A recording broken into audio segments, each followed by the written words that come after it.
to another episode of Creative Writing Advice with me, JJ Barnes. If you don't know me, I am the author of How to Write a Story, which is out now on Amazon.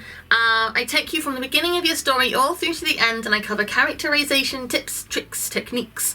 I cover how to edit your book and how to deal with writer's block as well.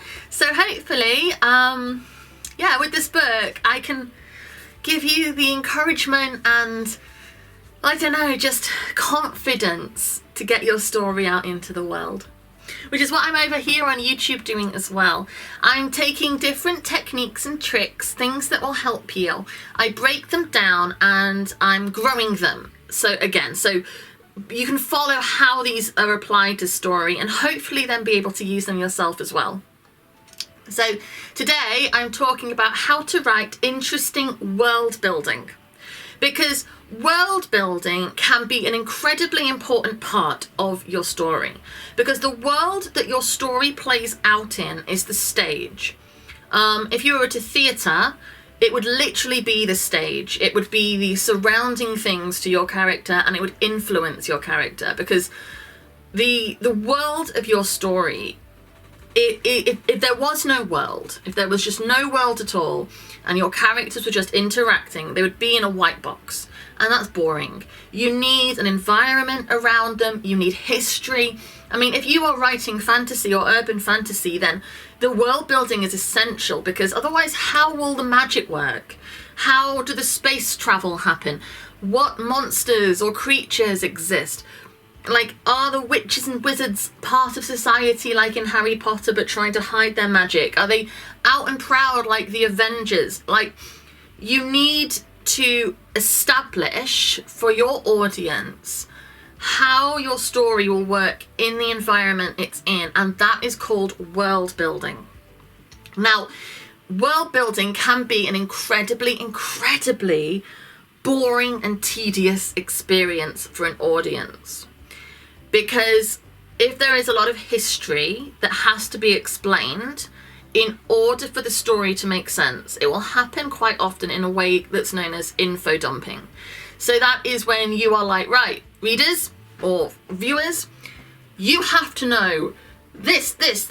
You have to know it. You have to understand it. Like, this rebellion happened at this point in history, and the magical law for this came in this year, and like, you just pile it on how the worlds were created, how treaties were signed between different communities, how, like, what planet was populated at what time. Like, this can all be incredibly essential information that is very relevant to your story and genuinely shapes it. But if you deliver it like this, where it's just pages, and you might have experience of this, I certainly do. It often happens in a prologue where it's just rammed. It's like word vomit on the page of important history and events and lore, magical lore. The problem is, however essential it is for your story, and I believe me, I write a lot of fantasy and urban fantasy, so I know that it is really important that people understand how the magic works and like where everything came from. Of course it's important. But if you put it like that, A, people will get bored. We don't want that.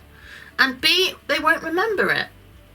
If you think about school, textbooks, when you are reading, I mean, especially history was never my subject. Like, I couldn't memorize the dates and who, like, signed what with who. Like, it just didn't stick in my brain at all. And it was studying, and it was hard, and it was tedious. And you don't want that to be your overriding impression to your audience, especially at the beginning of your book. Because if you start a book and immediately it's tedious and pointless, you're not going to, because you have no idea what's relevant. It feels pointless to the audience because you're like, this is just information.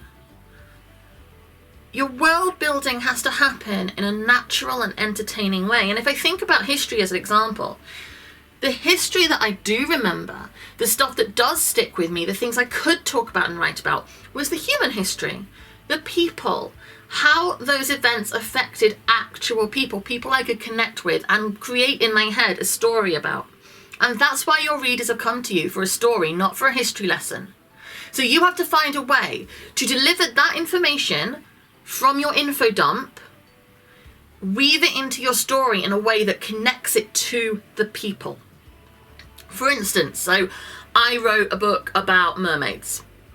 And in it, they talk about a historical document that was signed about magical creatures and how they could be treated. Prior to this document, it was like mermaids could be like hunted like animals.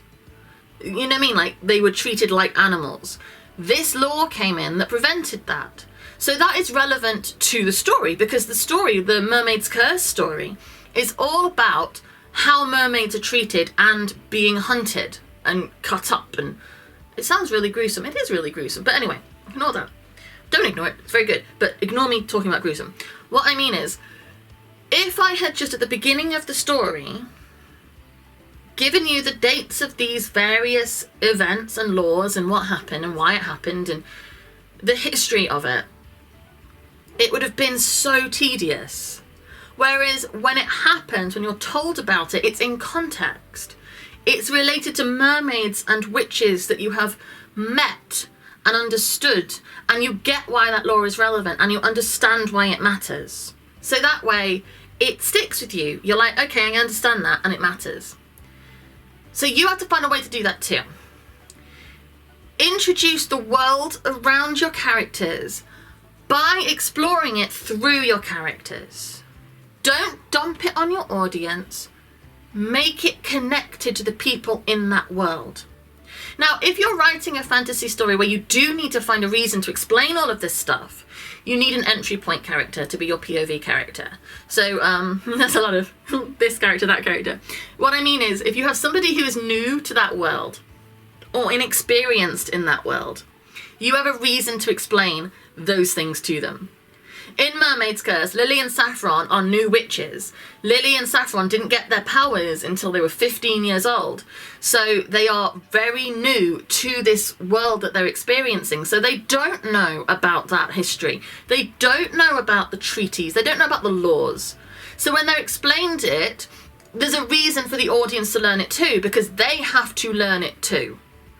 If everybody knows every single law and all the history of the world, you would have to deliver it like an info dump, or do one of those, as you know, blah, blah, blah, which is nonsensical, because if you know, you wouldn't say, as you know, here is a big piece of history about this world that you live in and I live in and we've always lived in and we all know about. Like, it wouldn't work.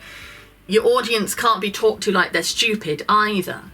So find a way to talk about the world as your characters move through it.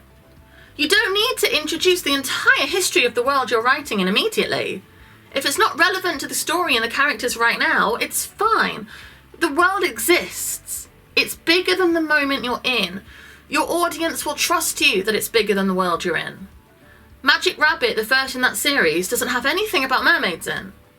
Doesn't mean they're not there. Doesn't mean that that isn't something that exists. And of the stories I've written so far, it doesn't mean there isn't more. Write like your world is bigger than the scene you're in. But don't try and deliver everything immediately. It's dull. They won't remember it. And then if you expect them to remember it and then write about it later as though they've retained that knowledge, nothing will make sense, because it's like, what's going on? I don't understand any of this. No one's telling me, because I've not committed to memory the reams and pages of information that I was delivered earlier. Trust me, this is why I did not do well in my history exams, because I could not commit reams of historical information to memory very well at all. Like, it just in one ear and out the other, and my brain won't retain it when I read it either. So make it easy for your audience. And if it's easy for them to understand it and connect it to the characters, it will be interesting, because the history of your world is interesting. It is fascinating how this incredible magical land that you've built in your mind functions and how the stories function within it. It is fascinating. So write like it's fascinating. Don't turn it into something really dull. Don't make it a history project you have to study. Make it part of the story as your people move through it, and events trigger an information response about the world, because then they'll want to know, they'll want to learn, they'll want to understand what's going on, and that immediately is interesting because it's connected to the characters you care about.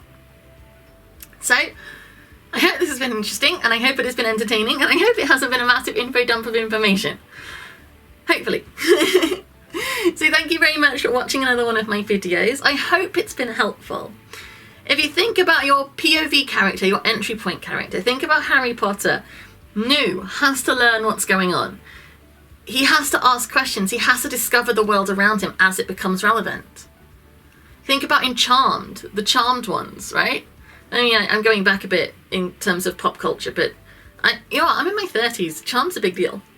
The Charmed sisters, the Charmed ones, are new to magic. They have to learn, they have to read and study and discover. So as things come up that they don't know about, they have a reason to research it and find out about it. It makes the world entertaining and not dull. So thank you. If you subscribe to this channel, I'm putting out a video every Monday, Wednesday and Friday where I do this and talk about story because of how much I love it, really. It's just an excuse for me to talk about the subject I love desperately. So if you subscribe to this channel, you can just keep up with me doing it.